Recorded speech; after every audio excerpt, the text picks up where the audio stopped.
इस एक और सुंदर अवसर के लिए जो खुदा ने हमें दिया है। और मैं विश्वास करता हूं कि आप प्रभु में आनंदित हैं और खुदा की महिमा को अपने जीवनों में देख रहे हैं। और मेरा ये भी ईमान है कि आज अपने कलाम के द्वारा खुदावंद एक बार फिर हमसे बात करने जा रहा है। जब हम पहला इतिहास उसका 11 अध्याय और उसकी 15, 16 और 17 आयत पढ़ते हैं तो वहां पर हमें एक ऐसा दृश्य दिखाई देता है जहां पर एक तरफ दाऊद अपने लोगों के साथ है और दूसरी तरफ जो फिलिस्ती हैं उन्होंने एक बहुत बड़े इलाके पर नियंत्रण कर रखा है। आइए उस हिस्से को हम पढ़ते हैं, उसके बाद हम खुदा के कलाम की तरफ आगे चलते हैं। पहला इतिहास उसका 11 बाब और उसकी 15, 16 और 17 है। और यहां पर यूं लिखा है, 300 मुख्य पुरुषों में से 3 दाऊद के पास चट्टान को अर्थात अदुल्लाम नामक गुफा में गए और पलिश्तियों की छावनी रपाईम नामक तराई में पड़ी हुई थी। उस समय दाऊद गढ़ में था और उस समय पलिश्तियों की एक चौकी बैतलहम में थी। तब दाऊद ने बड़ी अभिलाषा के साथ कहा, कौन मुझे बैतलहम के फाटक के पास के कुएं का पानी पिलाएगा। खुदावंद इस कलाम के पढ़े और सुने जाने पर आशीष दे, आमीन। अब यहां पर हम एक ऐसा दृश्य देखते हैं कि फिलिस्तीनियों ने रपाईम की तराई जो है उसमें पूरा कब्जा कर रखा है और अपनी छावनी बना रखी है। और जो बैतलहम में है उसमें भी फिलिस्तीनियों की चौकी बनी हुई है। हालात ऐसे हैं कि दुश्मन ने, फिलिस्तीनियों ने एक बहुत बड़े इलाके पर कब्जा कर रखा है।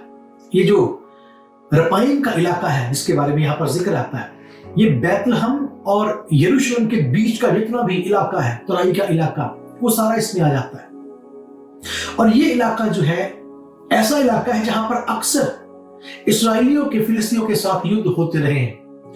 इस इलाके को फिलिस्तीनियों ने अपने कब्जे में कर रखा था। पूरी इलाके में फिलिस्तीनी सेना होती थी और इस इलाके में खास बात थी, इस जगह पर जो पानी के सबसे बड़े सोते थे या पानी के सबसे बड़े जो भंडार थे, पानी के सबसे बड़े तालाब कह रहे हैं, या पानी के सबसे ज्यादा इकट्ठा पानी जो था, पानी के जो हम कह सकते हैं बहुत बड़े स्तर पर, जैसे हम डैम कहते हैं आज, उस जगह पर जो इस इलाके का सारा पानी था ये रपाईम की तराई में इकट्ठा होता था। और जो फिलिस्तीनी थे उन्होंने उस पानी को अपने कब्जे में कर रखा था। बैतलहम में भी अपनी छावनी बना रखी थी, बैतलहम को भी कब्जे में कर रखा था। और बैतलहम के पास जो कुआं था जहां से बैतलहम के लोग या इस तराई के लोग आकर पानी पीने के लिए लेते थे, उस कुएं पर भी फिलिस्तीनियों की सेना ने कब्जा कर रखा था। अब हालात ऐसे हैं, फिलिस्तीनियों की सेना पूरे तरीके से कब्जा कर चुकी है। बैतलहम में भी कब्जा है, कुएं पर भी कब्जा है, रपाईम की तराई में भी कब्जा है।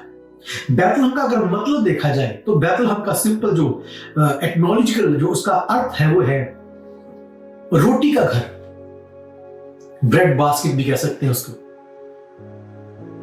दूसरे लफ्जों में अगर साधारण तौर पर कहें तो उसको हम बरकत का घर भी कह सकते हैं। और बाइबल में अगर देखा जाए बैतलहम में ऐसी बरकत थी, जो भी बैतलहम को छोड़ के गया, बाइबल में अगर देखा जाए उसने अपनी जिंदगी में नुकसान उठाया। तो बाइबल में बैतलहम का जिक्र जब आया है हम उसको देख सकते हैं, बाइबल में बैतलहम को बरकत के साथ जोड़कर, रोटी के साथ जोड़कर दिखाया गया।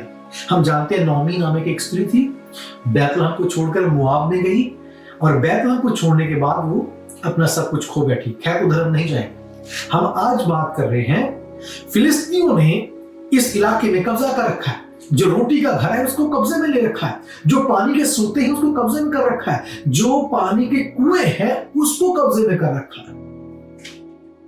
और दाऊद जो है वो एक बुलाहट देता है, कॉल करता है, और उसकी कॉल ये है, कौन मुझे बैतलहम के फाटक के पास जो कुआं है, कौन उस कुएं का पानी मुझे लाकर देगा।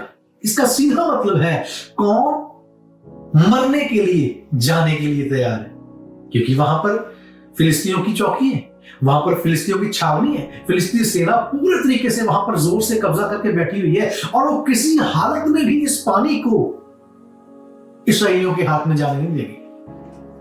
उन दिनों में अगर बात करी जाए पानी के स्रोतों की, पानी के कुओं की, तो अगर किसी ने पानी के सोते पर या पानी के कुएं पर कब्जा कर लिया किसी सेना ने, उसका मतलब था उसने 90% युद्ध जीत लिया।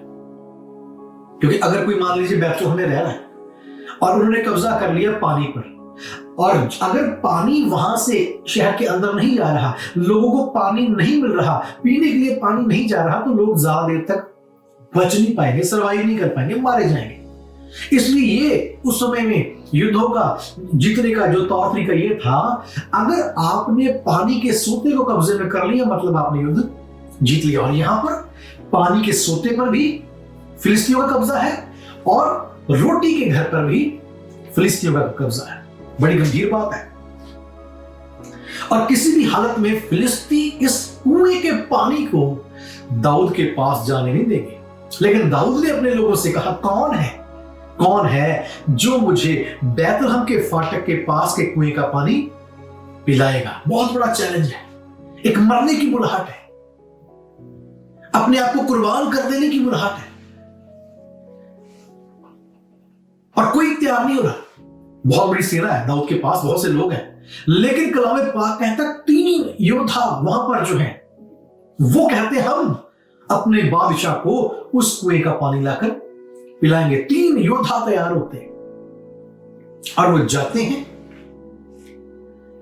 और बड़ी बात है वो 3 जाते हैं और वहां पर जो फिलिस्तीनियों का गढ़ है उसमें घुस जाते हैं और फिलिस्तीनियों की बर्बादी करते हैं, तबाही करते हैं, और आखिर में उस कुएं का पानी लाकर दाऊद को देते हैं।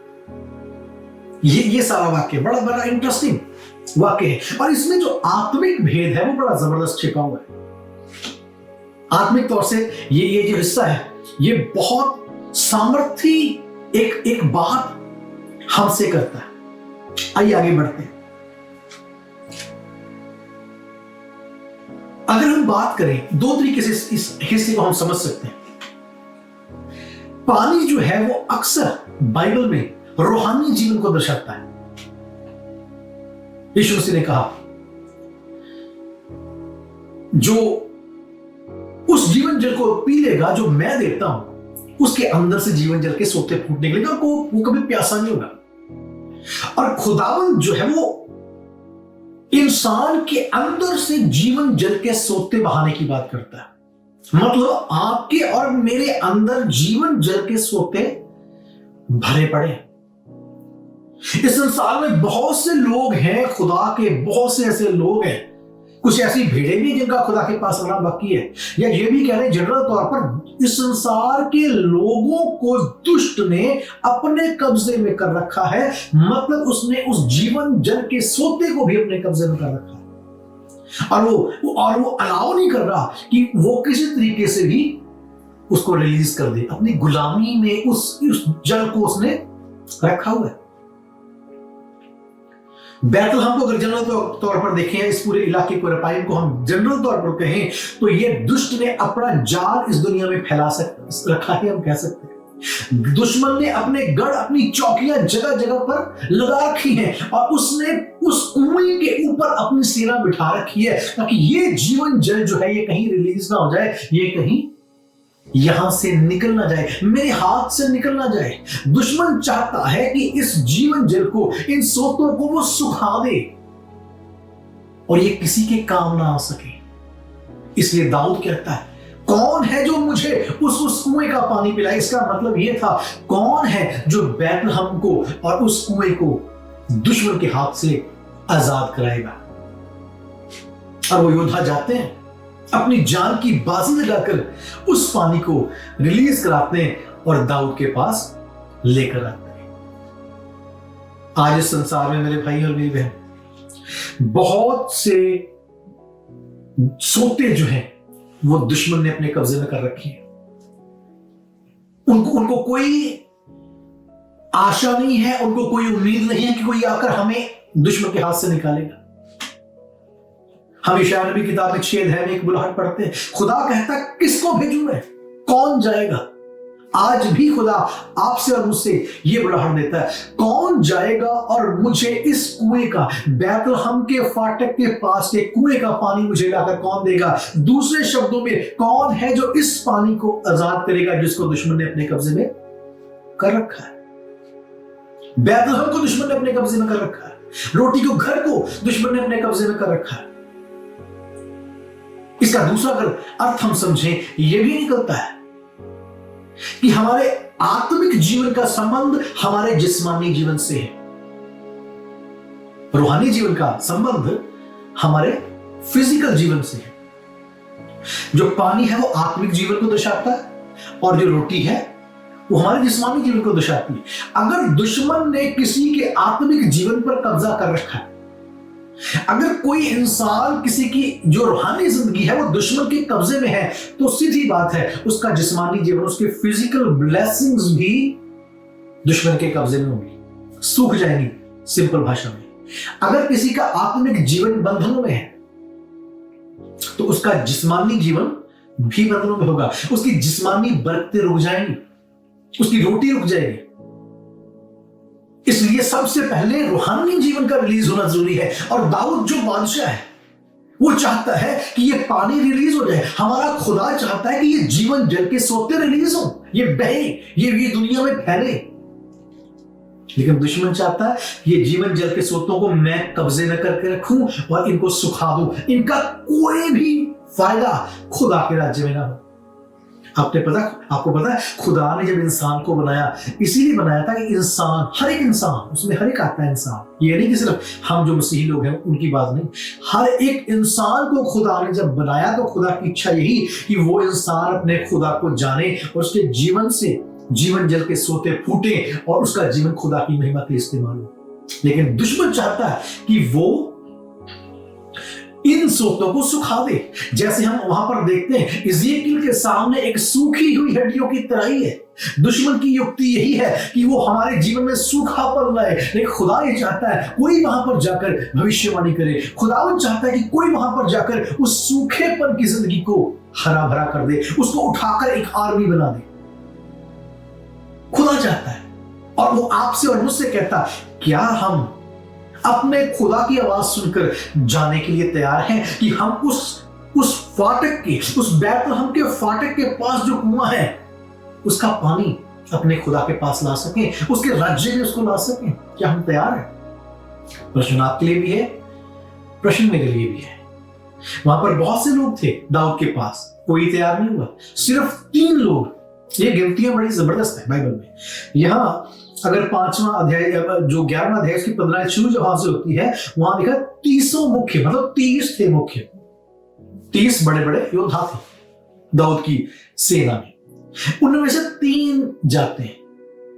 अगर हम गिदोन की बात करें, 30,000 थे वहां पर, है ना? 30,000 में से 300 जाते हैं। अगर हम इस्राएल की बात कर लें, मिस्र से निकलते हैं, वहां पर लगभग 20 लाख थे। 20 लाख में से 2 जाते हैं। गिनतियां बड़ी गंभीर हैं और खतरनाक है, क्योंकि जो खुदा के लिए इस्तेमाल हुए या जिनको खुदा ने ऊंचा किया या जिनको खुदा ने बढ़ाया, जिनको खुदा ने दिखाया, वो चंद थे। चंद ने ही खुदा की बुलाहट का प्रत्युत्तर दिया। चाहे वो गिदोन की बात कर लें, चाहे वो मिस्र से निकलने वाले इसराइलियों की बात कर लें, चाहे दाऊद के इन योद्धाओं की बात कर लें। 30 योद्धा बड़े बड़े नामी योद्धा थे, लेकिन उनमें से 3 ही निकले। और ये अगर इतिहास को पढ़े, दाऊद के साथ ये 3 बंदे जो थे, ये सबसे ज्यादा माननीय रहे, सबसे ज्यादा आदर पाए हुए रहे, सबसे ज्यादा प्रतिष्ठित ये तीनों थे। और अगर हम अपने खुदा की बुलाहट दें, खुदा की बुलाहट का प्रत्युत्तर देंगे, तो हमारा भी आदर खुदा ऐसे ही करेगा। अगर हम बात करें दानियल की, दानियल को खुदा बार बार कहता है, तू मेरी नजर में अति प्रतिष्ठित हुआ है। बहुत से इस्राएली वहां पर थे, लेकिन खुदा के लिए खड़ा होने वाला दानियल था और उसके 3 साथी। हम कहां पर खड़े हैं आज? हमें खुदावंद ये पूछता है कि क्या आप वो इंसान हैं, आप उसके बेटे और बेटी हैं? क्या मैं वो खुदा का बच्चा हूं जो खुदा की आवाज को सुनकर उस बैतलहम के पास, उस कुएं के पास जाकर उस पानी को वहां से रिलीज करा के लाऊंगा?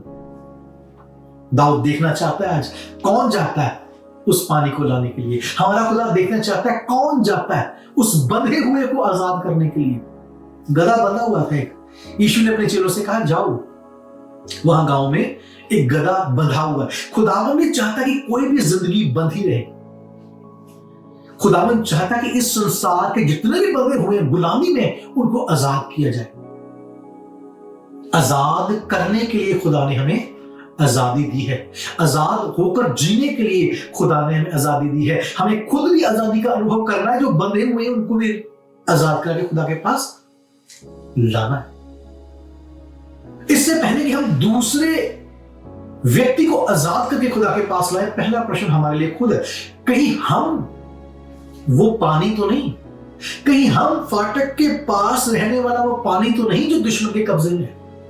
अपने व्यक्ति के जीवन में हम झांक कर साथ में देख लें, क्या हमारी स्थिति ये तो नहीं कि हम आत्मिक जीवन में बंधे हुए हैं, हमारा आत्मिक जीवन जकड़ा हुआ है, दुष्ट के जंजाल में हम फंसे हुए हैं?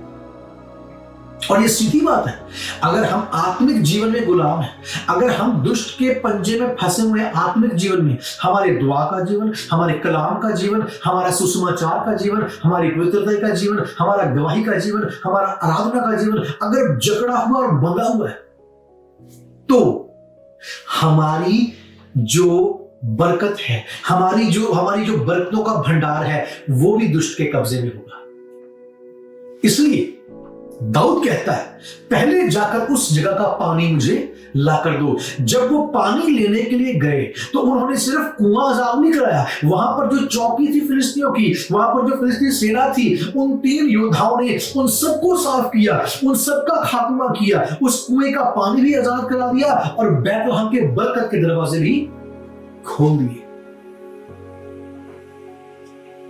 प्रभु यीशु मसीह अपने चेलों के साथ झील के पार जाते हैं। गिरसेनियों नामक इलाका है और वहां पर एक जकड़ा हुआ है, एक जकड़ा हुआ दुष्ट के पंजे में फंसा हुआ व्यक्ति है। वहां पर भी एक कुएं का पानी जो है वो जकड़ा हुआ है दुष्ट ने, उसके फिजिकल जीवन का भी उसने नाश किया हुआ है और आत्मिकता में भी उसको नाश किया हुआ है।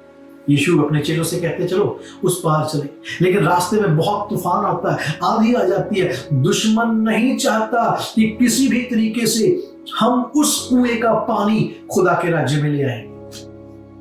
वो गिरसेनियों का जो व्यक्ति था वो कुएं के पानी के समान ही था, उसका आत्मिक जीवन दुष्ट ने जकड़ रखा था और दुश्मन नहीं चाहता था, वो दुष्ट नहीं चाहता था कि खुदावंद उस व्यक्ति के पास पहुंचे। लेकिन जब यीशु अपने चेलों के साथ सफर को शुरू करते हैं, आंधी तूफान आता है, चेले व्याकुल है, लेकिन यीशु उनकी कश्ती में जब है तो आंधी तूफान शांत होता है। यीशु दूसरी ओर जाते हैं, चेले भी उनके साथ पहुंचते हैं और जैसे ही वे उस व्यक्ति को उस बैतलहम के फाटक के पास पड़े हुए कुएं को, उसके पानी को जकड़ा हुआ देखते हैं, उसको दुष्ट से घिरा हुआ देखते हैं, यीशु तुरंत जाकर उसे आजाद करते हैं। दुश्मन चिल्लाता है क्यों हमें परेशान कर रहा है, क्यों हम इसको नहीं छोड़ना चाहते, हमें इसी में रहने दे, हम नहीं छोड़ेंगे, हम इसके जीवन को बर्बाद करना चाहते हैं। दुश्मन बहुत कुछ चाहता है कि वो हमारे जीवनों के साथ करे, दुष्ट बहुत कुछ चाहता है कि वो खुदा की बनाई हुई सृष्टि के साथ करे, लेकिन यीशु उस कुएं के पानी को रिहा करते हैं। उसका आत्मिक जीवन भी आजाद हो जाता है, उसका जिस्मानी जीवन भी आजाद हो जाता है। आज मेरे भाई मेरी बहन, बहुत से इस संसार में लोग ऐसे हैं जो दुष्ट के उस सेना के अड्डे में फंसे हुए हैं। दुश्मन ने चौकियां लगा रखी हैं, दुश्मन ने पानी के स्रोतों को कब्जे में कर रखा है, दुश्मन ने रपाईम की तराई में पूरी तरीके से अपना जाल बिछाया हुआ है कि किसी तरीके से भी कोई इस्राएली आकर इस पानी को यहां से लेना जाए। आज दुष्ट यही कर रहा है कि कोई भी खुदा का भक्तजन, इस्राएली का मतलब क्या है? बाइबल में यीशु ने कहा इस्राएली वही है जो खुदा के कलाम पर चलता है, जिसके दिल का खतना हो चुका है, जिसने अपने जीवन को खुदा के हाथ में सौंप दिया है, जो सच्चा मसीही है, वो एक सच्चा इस्राएली है।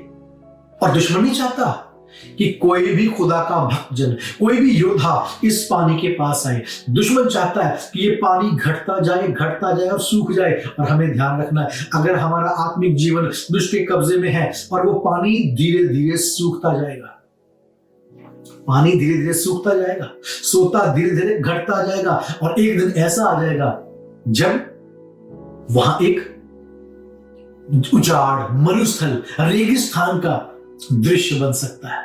इसलिए खुदा कभी नहीं चाहता कि हमारी जिंदगी में सूखापन आए। हमें दोनों तरीकों से इस बात को साथ लेकर चलना है। अपने जीवन में भी देखना है कि कहीं हम खुद, हमारा आत्मिक जीवन दुष्ट के कब्जे में तो नहीं। अगर आत्मिक जीवन दुष्ट के कब्जे में आ गया, हमारी जिस्मानी बरकतें रुक जाएंगी।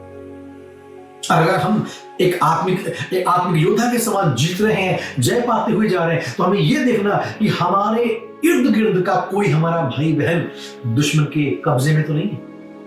कोई जल का सोता, कोई जल का कुआं दुश्मन की चौकी के पास उसके कब्जे में तो नहीं है। अगर है तो हमारा बादशाह ये कहता है, कौन है जो उस पानी को वहां से लेकर आएगा? उस बैतलहम के फाटक के पास जो कुआं, उसका पानी कौन मुझे लाकर देगा? क्या हमारी गिनती उन 3 लोगों में आती है जिन्होंने दाऊद से कहा हम जाएंगे, और वो जाते हैं अपनी जान पर खेलकर उस पानी को लाते हैं? यीशु ने कहा, अगर कोई मेरे पीछे आना चाहता है तो वो सबका इनकार कर दे। यहां तक लिखा है कि वो अपने आप से भी नफरत करे। अपने आप से नफरत करने का मतलब अपनी जान को भी वो प्रिय ना जाने। तभी लिखा है, जो अपनी जान बचाना चाहेगा वो उसे खो देगा, लेकिन जो मेरे लिए इस जान को खो देगा वो उसे पालेगा। और यहां पर 3 व्यक्ति थे जिन्होंने अपने खुदा के लिए अपनी जान की बाजी लगाई, अपने बादशाह के हुक्म के अनुसार अपनी जान पर खेल कर गए, मरे नहीं वो। अगर हम अपने राजा की बुलाहट का प्रत्युत्तर देंगे तो हम, ये पक्की बात है कि हम जय पाकर आएंगे। ये बड़ी रोचक बात बाइबल में है। जितने भी लोगों ने अपने खुदा, अपने बादशाह की बुलाहट का प्रत्युत्तर दिया और उस काम को करने के लिए गए जिसके लिए राजा, बादशाह, खुदा चाहता था, वो कभी भी नाश नहीं हुए। ये बड़ी बात है। लेकिन जिन्होंने उस काम को नहीं किया वो नाश हुए।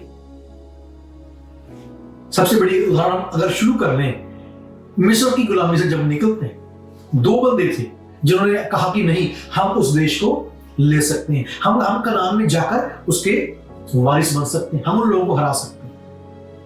हालांकि वो लोग बहुत बड़े थे, दानवों के समान दिखते थे, लेकिन इन 2 बंदों ने कहा हम जीत जाएंगे।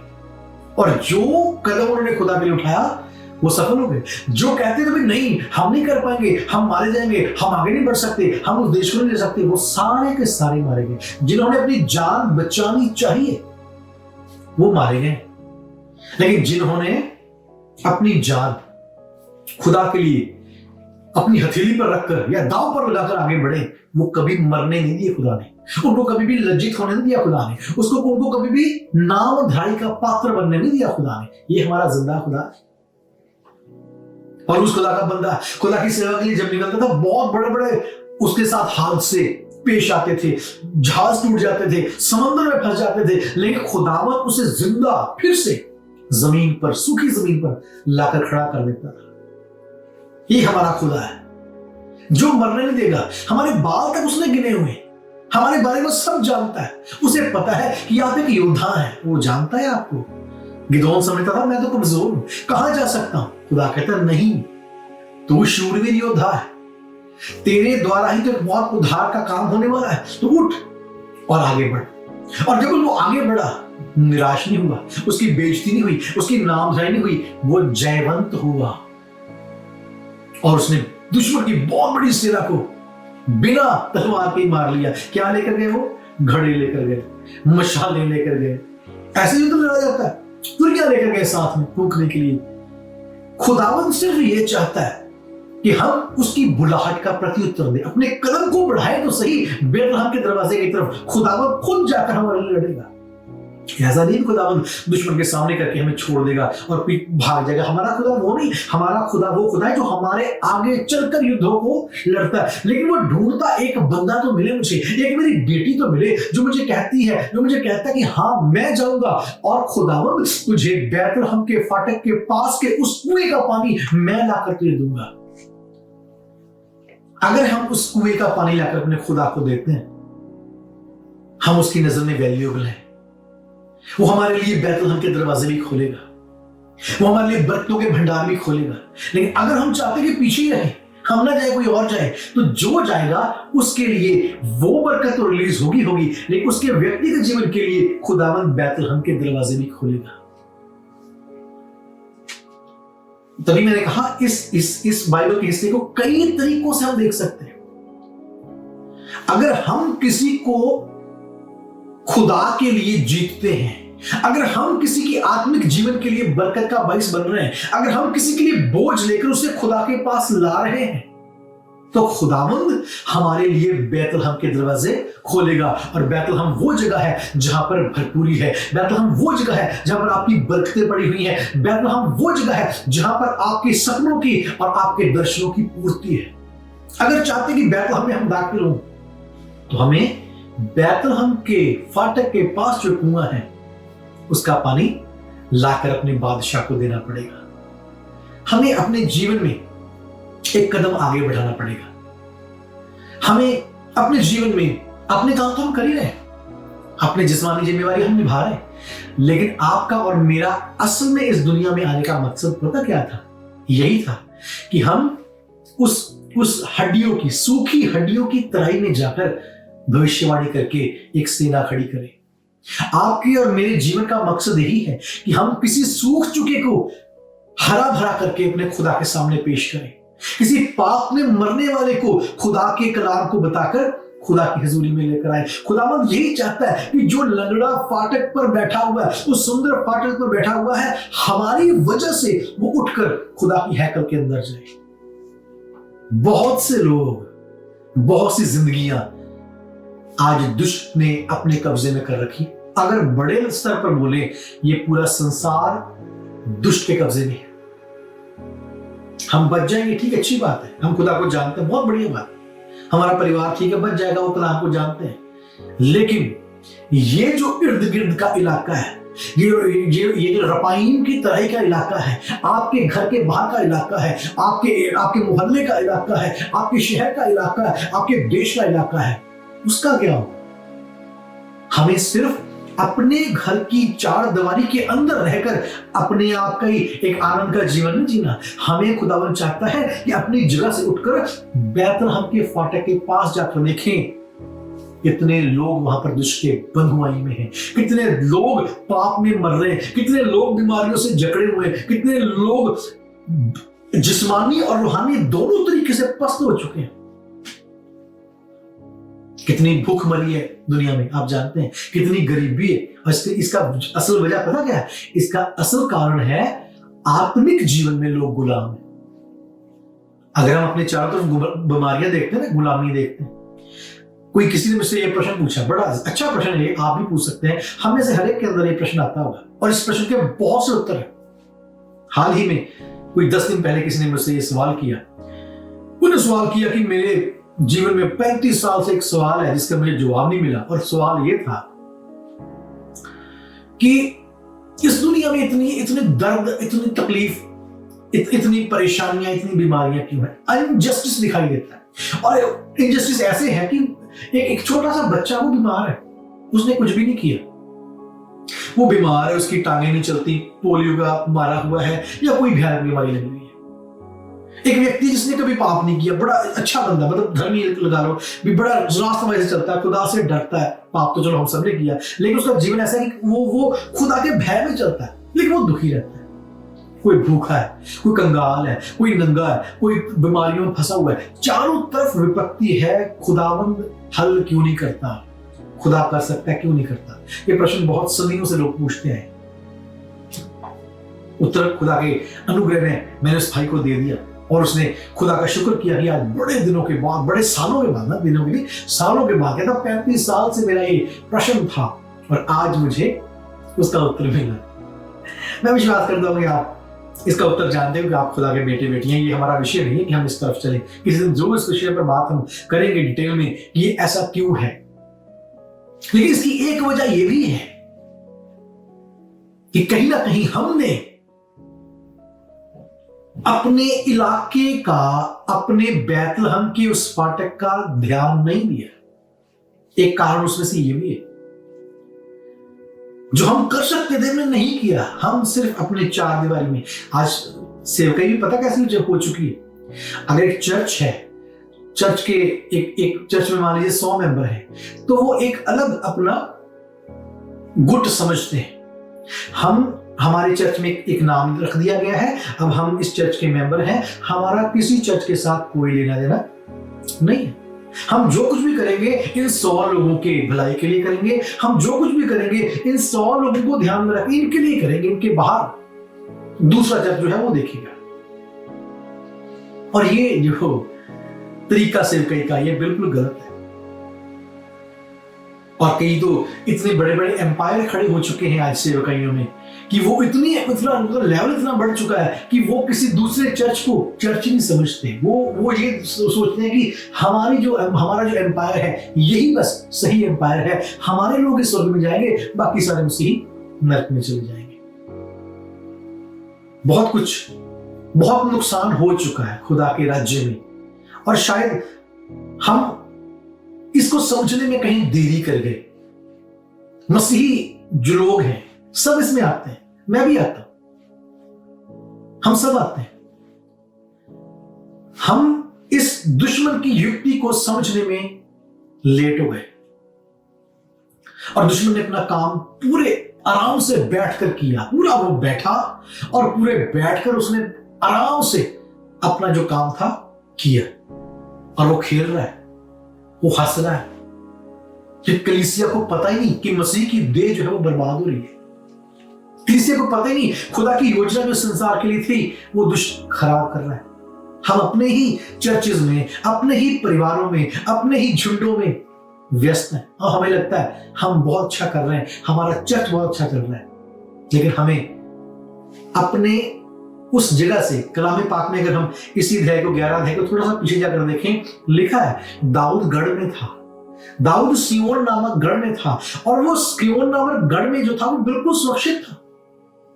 गढ़ बहुत मजबूत था, दीवार बनाई जा चुकी थी, स्ट्रॉन्ग होल्ड में था वो, उसको कोई डर नहीं था दुश्मन का, वो वहां पर सुरक्षित था, उसके सैनिक वहां पर सुरक्षित थे। लेकिन उसने वहां से नजर बाहर मारी, वहां से देखा कि वो जो दूर बैतलहम का इलाका है, वो जो दूर रपाईम की तराई है, वहां पर तो दुश्मन ने कब्जा कर रखा है।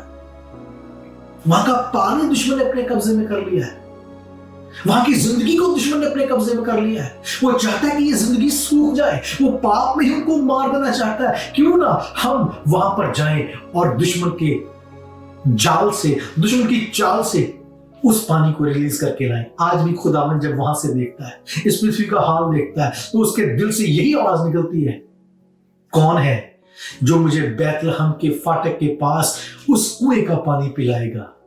खुदावन अपनी आंखें लगाए हुए, अगर हम इस बात को सोचें कि बहुत बड़ी है, तो ये फिर हम कभी कर नहीं पाएंगे। लेकिन हम ये सोचें कि अगर खुदा ने मुझे बोला है, बाइबल में लिखा है खुदावन जब हमें किसी काम के लिए भेजता है ना, तो वो साथ में हमें स्ट्रेंथ भी देता है, हमारे लिए मुहैया भी करता है। हथियार उसने ऑलरेडी दे रखे हैं, हमें खाली हाथ तो भेजता ही नहीं।